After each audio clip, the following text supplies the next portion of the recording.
工室小組係真係好有幫助，咁可以講得話係互利互勉啦。咁日常工作裏邊咁難免同同事有摩擦有衝突㗎嘛，咁弟兄姊妹會提醒，咁其實對於我嚟講真係有好大嘅幫助咯。咁其實組員同組員之間亦都真係互相關懷愛護，大家係付出真心嘅。雖然個性格係有回憶，咁大家都睇得到係弟兄姊妹之間相處得好好，同埋真係好肯為個小組付出。咁就不得不講咧，其實我哋喺即係成立小組到而家咧，都有面對一啲困難啦。咁其實有例如係同同事之間唔熟絡啦，開頭嘅時候，咁我哋亦都唔知點樣控制個聚會個時間啦，同埋我哋唔知安排啲咩內容啦。咁咧亦都有組員之間咧都有性格上面嘅，即係有啲衝撞咁樣啦。咁都多謝雙福嘅，佢咧都幫助我哋好多啦。喺佢哋有一個叫辦公室小組同埋計劃嘅裏面咧，佢教我哋點樣去控制個時間啦，喺個聚會入邊，同埋有啲咩內容可以加入去呢個小組嘅聚會入邊啦。咁例如係分泌冥想查經法啊、剪報啊、DVD 睇 DVD 分享啊咁樣咯。咁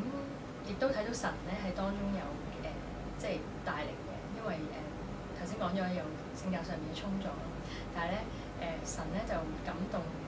組員嘅心啦，佢哋都願意去即係再一次去轉向喺小組入邊去互相去包容嘅，係啦。咁我亦都覺得神咧好得意嘅，佢有個配搭喺入邊咯，喺我哋小組，因為咧有唔同部門嘅同事啦，即係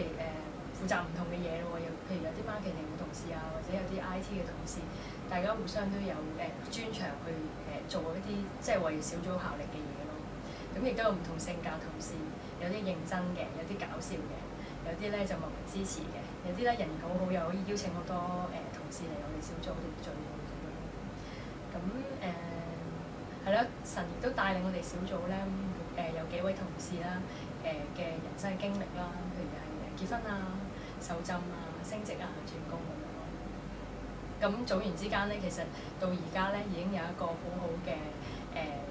融洽嘅關係啦。咁每次返到小組咧，都會有一個團契嘅感覺嘅。咁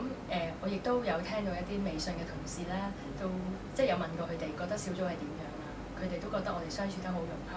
亦都咧可以咧係嚟到小組嘅時候咧，可以暫時放低啲唔開心嘅嘢咯。